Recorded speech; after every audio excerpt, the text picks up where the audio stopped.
अस्सलाम वालेकुम दोस्तों, welcome back at once again.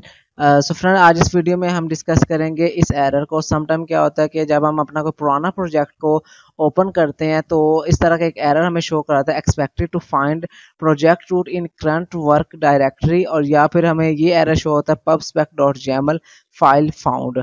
और इस तरह का हमारे पूरे कोड में जो है वो इस तरह के एरर जो है वो शो हो जाते हैं। सो आज इस वीडियो में हम इस एरर को सॉल्व करेंगे और इंशाल्लाह 100% ये वर्किंग करेगा। सबसे पहले आपने करना क्या है कि आपने एक किसी भी जगह पर आपने एक न्यू फोल्डर बना लेना है। मैं एक डेस्कटॉप पर एक न्यू फोल्डर बना लेता हूँ और फोल्डर का नाम मैं रख देता हूँ डेमो। और डेमो रखने के बाद इसके अंदर जो है वो हमने एक फोल्डर क्रिएट कर देना जिस नाम का आपकी पहले ऐप थी, या कोई भी आप फोल्डर का नाम रख सकते हैं। तो मैं यहाँ पर एक फोल्डर न्यू बना लेता हूँ और इसका नाम रख देता हूँ कैट एंड डॉग, क्योंकि मैं जिस प्रोजेक्ट पर काम कर रहा था वो कैट एंड डॉग क्लासिफिकेशन का था। उसके बाद मैं क्या करूँगा, जहाँ मेरा ये पुराना प्रोजेक्ट पड़ा था मैं उस डायरेक्टरी में जाऊँगा।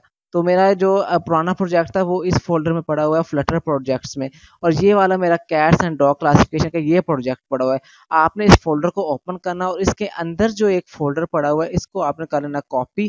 कॉपी करने के बाद जो आपने डेस्कटॉप पर या जहाँ पर दूसरा फोल्डर बनाया हुआ है उसके अंदर आपने जो अपने प्रोजेक्ट का फोल्डर बनाया होगा, जैसे कि मैंने यहाँ कैट एंड डॉग का बनाया हुआ था, तो इसके अंदर मैं वो जो फाइल है उसको पेस्ट कर दूंगा।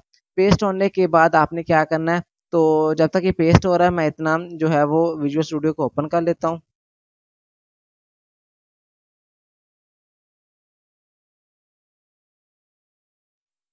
फाइनली जो हमारा फाइल थी वो सारी कॉपी पेस्ट होगी हमारे न्यू फोल्डर में। तो उसके बाद आपने क्या करना, फाइल में जाना, उसके बाद आपने क्या करना, ओपन फोल्डर पर क्लिक कर देना है।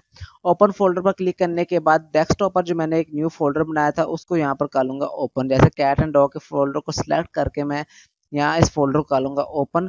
और ओपन करने के बाद जैसे ही ओपन करूँगा इस साइड बार पर, इधर मैं आपको जूम करके दिखा दूंगा, साइड बार पर आपको एक पॉपअप में शो होगा गेट पैकेज के नाम का।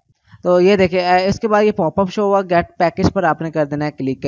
और गेट पैकेज पे क्लिक करने के बाद जो आपके प्रोजेक्ट में जितने भी पैकेजेस होंगे वो सारे जो है वो दोबारा जो है वो अपडेट होना स्टार्ट हो जाएगी। बेसिकली एरर इस वजह से आता है कि समटाइम हमारे जो पैकेजेस हैं, जो डिपेंडेंसीज है, वो समटाइम आउट ऑफ डेट हो जाती हैं, तो हमें इस तरह के एरर का सामना करना पड़ता है। तो जैसे आप वो न्यू फोल्डर को ओपन करेंगे राइट साइड पर आपको जो है वो पॉपअप में शो होगा गेट पैकेज, उस पर आपने कर देना है क्लिक। और आप इधर क्लियर तौर पर देख सकते हैं कि आपका जो एरर थे वो सारे जो है वो रिजॉल्व हो गए। तो फ्रेंड, ये थी सिंपल सी वीडियो जिसमें हमने इस एरर को सॉल्व किया है। वीडियो अच्छी लगी तो वीडियो को लाइक कीजिए, चैनल पर नए तो चैनल को जल्दी से कर दे सब्सक्राइब, ताकि इस तरह के अपडेट्स टाइम टू टाइम आपको नोटिफिकेशन बार में मिलती रहे। फ्रेंड्स, तब तक के लिए अल्लाह हाफिज़।